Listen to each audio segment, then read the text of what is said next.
नमस्कार, आप देख रहे हैं सी न्यूज भारत। मैं हूं आपके साथ स्नेहा सिंह। वक्त हो चुका है न्यूज बुलेटिन का। इस बुलेटिन में किसने बाढ़ प्रभावित क्षेत्रों का किया दौरा, बुलंदशहर में क्यों चल रहा है सर्च अभियान, कहां हुई AIMIM की बैठक और किसने किया all India Muslim personal law board के राष्ट्र सचिव का स्वागत। ऐसी तमाम खबरों पर विस्तार से करेंगे चर्चा। तो चलिए शुरू करते हैं खबरों का सिलसिला। बिहार सरकार के पथ निर्माण विभाग बिहार सह प्रभारी मंत्री नितिन नवीन ने मंगलवार को बगहा अनुमंडल अंतर्गत प्रखंड बगहा 1 के विभिन्न बाढ़ प्रभावित क्षेत्रों का दौरा किया और बाढ़ से टूटे सड़क, पुल पुलिया और फसल क्षति कटाव का जायजा लिया। जल संसाधन विभाग और पथ निर्माण विभाग की संयुक्त उच्च स्तरीय कमेटी बनाकर जाँच करने और यथाशीघ्र इसका कार्य करने का आदेश भी दिया। वहीं बिहार सरकार के पथ निर्माण मंत्री नितिन नवीन के आगमन पर जिलाधिकारी DDC बगहा, SDM समेत अन्य अधिकारी उपस्थित रहे। बिहार से सी न्यूज संवाददाता शमशाद अंसारी की रिपोर्ट। जनपद बुलंदशहर में मलेरिया और डेंगू बीमारी को लेकर सर्च अभियान चलाया जा रहा है। स्वास्थ्य विभाग द्वारा ये सर्च अभियान चलाया जा रहा है। वहीं CMO विनय कुमार ने बताया कि जनपद में डेंगू का 1 मरीज और जनवरी से अब तक मलेरिया का 12 केस सामने आए। हालांकि CMO विनय कुमार का कहना है कि जिस जनपद में वायरल बुखार के मरीज ज्यादा आ रहे हैं उनको समय पर उपचार दिया जा रहा है। वहीं CHC और PHC पर तैनात डॉक्टर और कर्मचारियों को सभी मरीजों को समय से और सही से उपचार देने का निर्देश भी दिया गया है।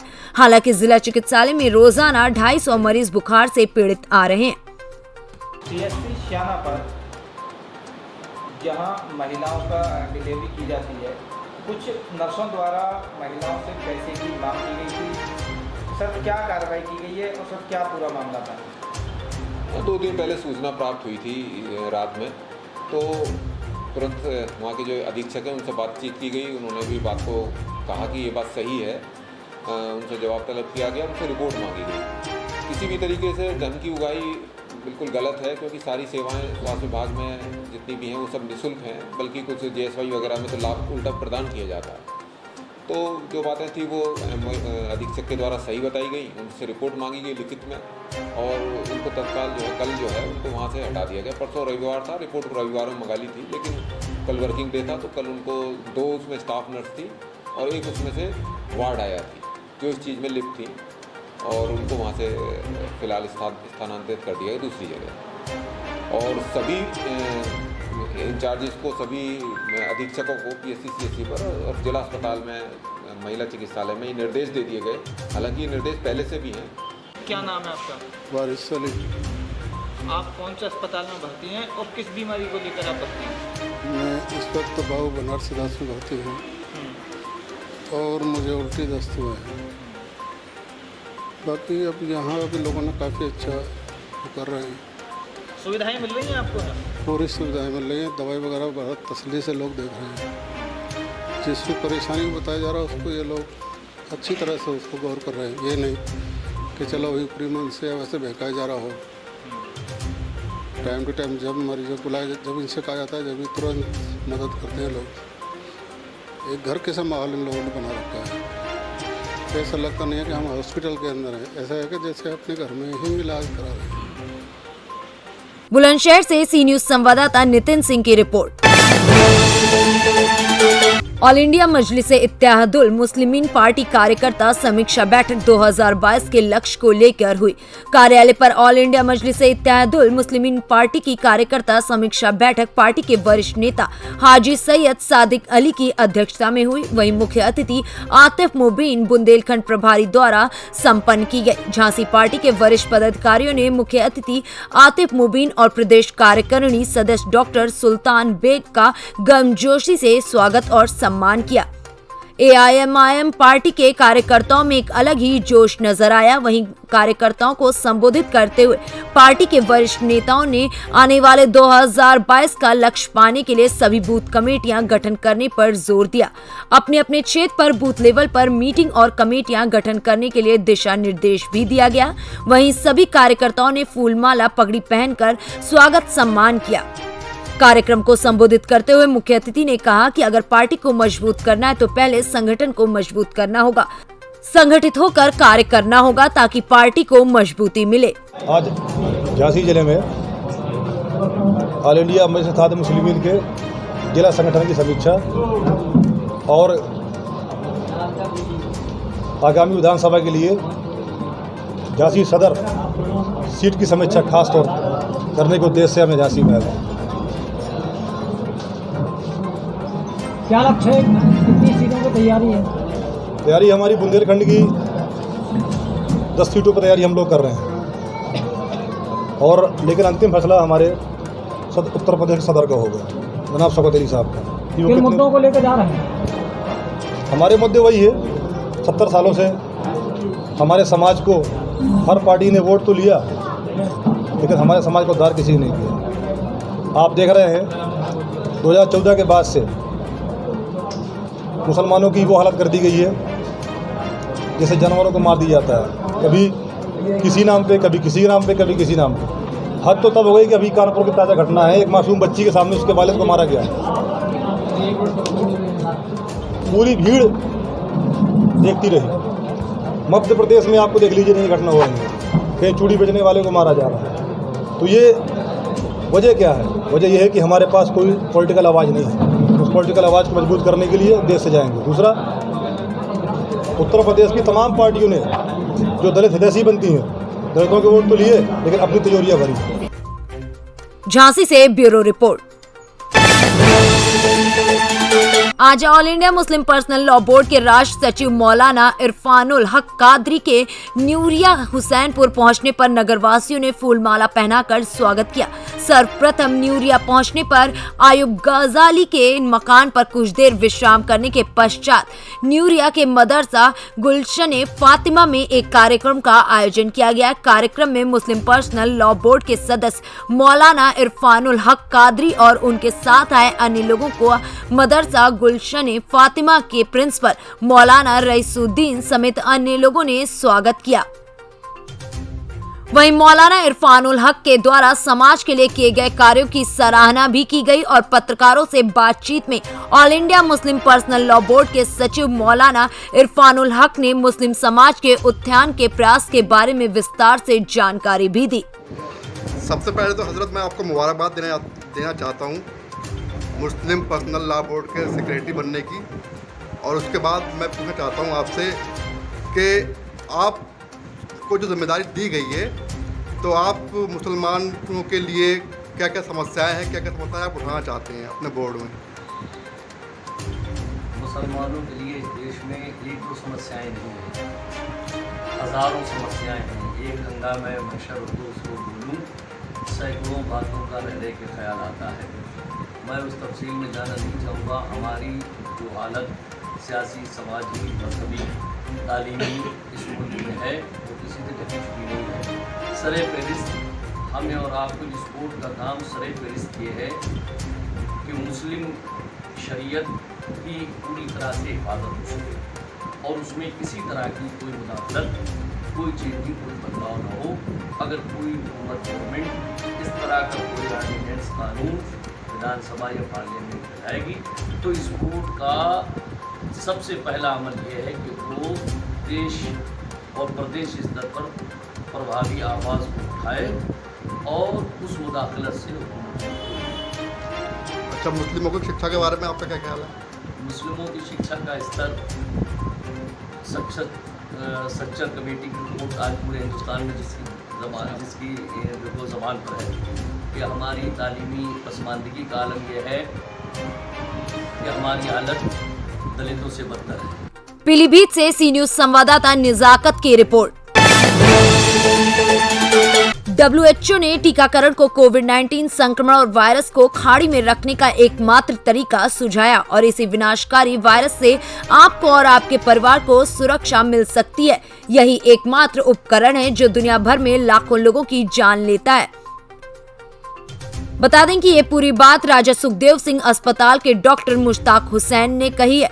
डॉक्टर मुश्ताक हुसैन ने पुंछ की जनता से विशेष रूप से यंगस्टर को कोविड-19 टीकाकरण शॉट्स लेने की अपील की ताकि वे अपना अध्ययन नियमित रख सके। उन्होंने कहा कि यदि 100% टीकाकरण प्राप्त हो जाता है तो सरकार स्कूल और कॉलेज खोलने का निर्णय ले सकती है। सभी प्रयास आपकी सुरक्षा के लिए हैं। उन्होंने नागरिक समाज से अपील की है कि वे इस टीकाकरण को लेने के लिए लोगों को जागरूक करें ताकि हम एक ऐसे वातावरण में रहें जहां पर महामारी से छुटकारा मिल सके। इस वक्त हमारे साथ मौजूद हैं सुप्रिंटेंडेंट साहब। सर बताएंगे वैक्सीन के हवाले से अभी तक कितने लोगों ने सर वैक्सीन लगवाई है पुंछ सिटी में?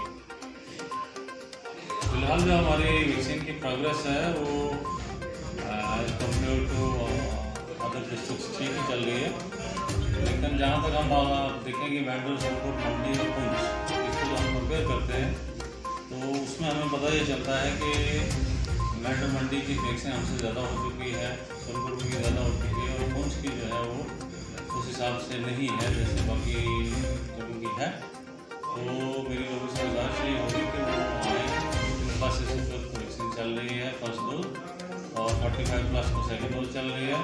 मैं सब लोगों से गुजारिश करूँगा कि वो बिना वक्त ज़ाया किए जिसकी सेकेंड डोज 3 महीने के बाद ड्यू होती है वो आगे सेकेंड डोज लगवा लें और फर्स्ट डोज जिन लोगों को लगवानी है वो भी आगे फर्स्ट डोज लगवा लें।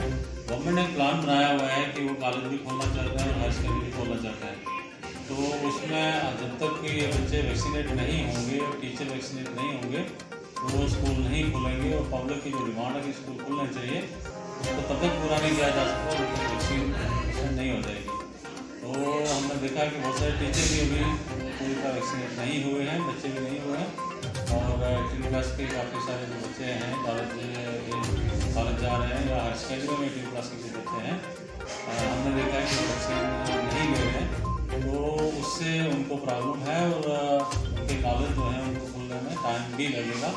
लिहाजा मेरी गुजारिश है कि वो लोग आएँ और अपनी वैक्सीन करवा के जब हम वैक्सीन की रिपोर्ट करेंगे कि हमारे ज़्यादा लोग जो है वैक्सीनेशन हो चुकी है उसके बाद। पुंछ से सी न्यूज संवाददाता सुनील आनंद की रिपोर्ट।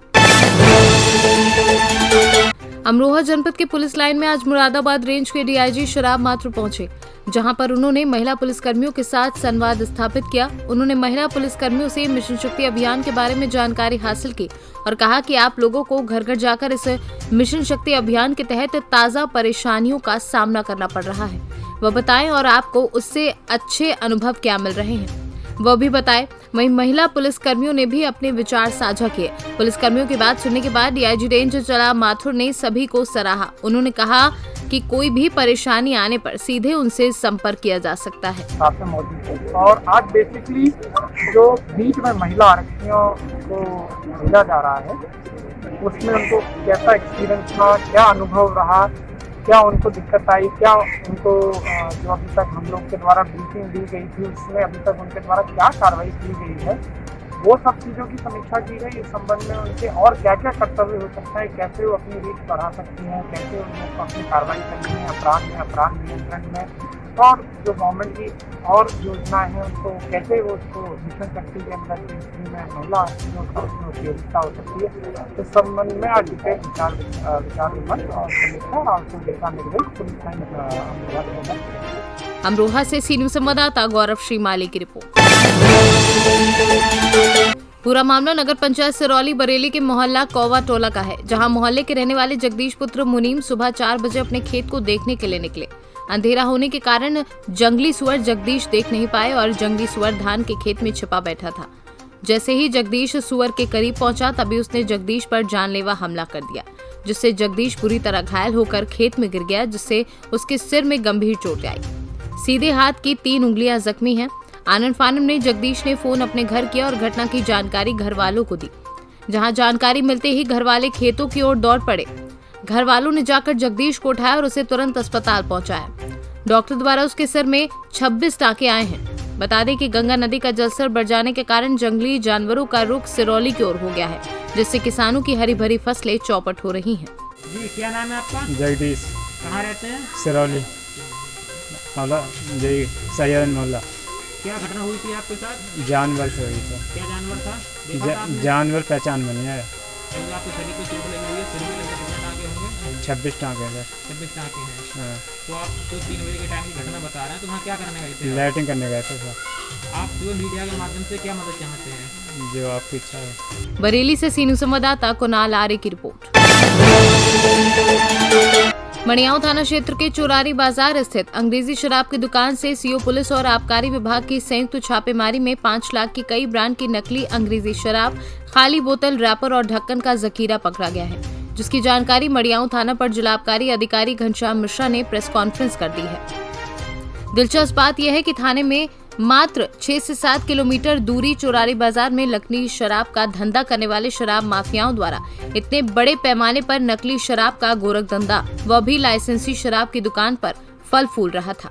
मरिया में उनकी संयुक्त टीम द्वारा विदेशी मदिरा दुकान चोरारी पे छापा डालकर कुल 5 लाख की मदिरा बरामद हुई, अवैध एवं अपमिश्रित। और इसके संबंध में 3 अभियुक्तों, एक उपस्थित सेल्समैन, दूसरा भागीदार सेल्समैन के विरुद्ध आबकारी अधिनियम की धारा 60, 64 तथा भारतीय दंड विधान की धारा 420, 467, 467, 471 के अंतर्गत कार्रवाई संपादित। सर, ऐसी कार्रवाई आगे भी होती रहेगी? ये अनवरत जारी रहेगा और ये प्रदेश सरकार एवं हमारे विभाग और आबकारी आयोग का आश्वस्त संदेश है कि ये 24/7 बराबर अनवरत चलता रहेगा। सर, लगभग कितने का माल बरामद हुआ? 5 लाख। जैसा कि बताया गया पूर्व में कि 5 लाख तक की मदिरा बरामद। सर, नाम और पदनाम? नाम? मेरा नाम घनश्याम मिश्र, जिला आबकारी अधिकारी। जौनपुर से सी न्यूज़ संवाददाता राकेश सिंह की रिपोर्ट। खिलचीपुर भारतीय जनता पार्टी मंडल खिलचीपुर की बैठक विधानसभा प्रभारी पूर्व विधायक पंडित हरिचरण तिवारी एवं मंडल अध्यक्ष बद्रीलाल दांगी की मौजूदगी में हुई। बैठक में बताया गया कि पीएम नरेंद्र मोदी के जन्मदिन के तहत 16 सितंबर को सुंदरकांड पाठ के आयोजन किए जाएंगे। वहीं 17 सितंबर को जन्मदिन के मौके पर मरीजों को फल वितरण सहित मोदी उपवन में 71 पौधे लगाए जाएंगे। वहीं 20 सितंबर को दिव्यांगों को कृत्रिम उपकरण वितरण, वैक्सीन, गांधी जयंती पर स्वच्छता अभियान सहित 7 अक्टूबर को गरीब कल्याण योजना के तहत अन्न उत्सव के आयोजन सहित अन्य सामाजिक कार्यक्रम होंगे। इसके लिए प्रभारी भी बनाए गए हैं। आज आपने खिलचीपुर मंडल की बैठक ली है, तो क्या क्या कार्यक्रम तय किए गए हैं नरेंद्र मोदी जी के सेवा कार्यक्रम में? आज हमारे यशस्वी प्रधानमंत्री माननीय नरेंद्र मोदी जी के जन्मदिन 71वें जन्मदिवस के अवसर पर भारतीय जनता पार्टी के प्रमुख कार्यक्रम सेवा समर्पण के रूप में जन्मदिन मनाने के रूप में प्रदर्शित किए हैं।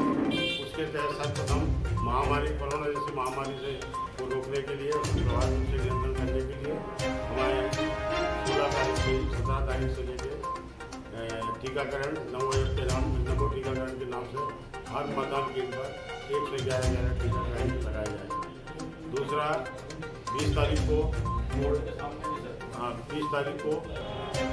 सभी जगह प्रचार प्रसार किया जाएगा।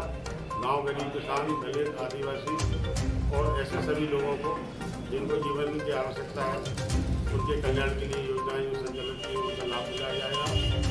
मंदिरों पर 71 मंदिरों पर स्वच्छता अभियान चलाकर सुंदरकांड का पाठ कराया जाएगा। तो 25 सितंबर को अपने पंडित दीनदयाल जी की जयंती मनाई जाएगी, नदी का सफाई अभियान चलाया जाएगा। 2 अक्टूबर को महात्मा गांधी का जन्मदिवस मनाया जाएगा, बस्ती में जाकर गरीब लोगों को उन्नयन के लिए काम किया जाएगा। और 7 तारीख को अन्नदान वितरण है, तो गरीबों को, ऐसे लोगों को अन्न वितरण किया जाएगा जो गरीब लोग हैं, जीवन यापन। ऐसे सेवा समर्पण के 17 तारीख से लेकर 7 तारीख के केंद्रीय नेतृत्व। राजगढ़ से सी न्यूज़ संवाददाता राम बाबू चौहान की रिपोर्ट। महेशी सरसा बिहार के सभी पंचायत को हर वर्ष बाढ़ राहत के रूप में बिहार सरकार द्वारा परिवार के मुखिया को 6,000 रुपए दिया जा रहा है। तो इस वर्ष पंचायत के गिने चुने वार्ड को दिए जाने पर महेशी प्रखंड के सभी पंचायत के मुखिया आज अंचल पदाधिकारी से बातचीत किए, जिसमें मुखिया से पूछे जाने पर कहा गया कि हम सभी चाहते हैं कि अगर पंचायत में बाढ़ राहत जो दिया जाएगा वह पंचायत के सभी जनता को मिलना चाहिए।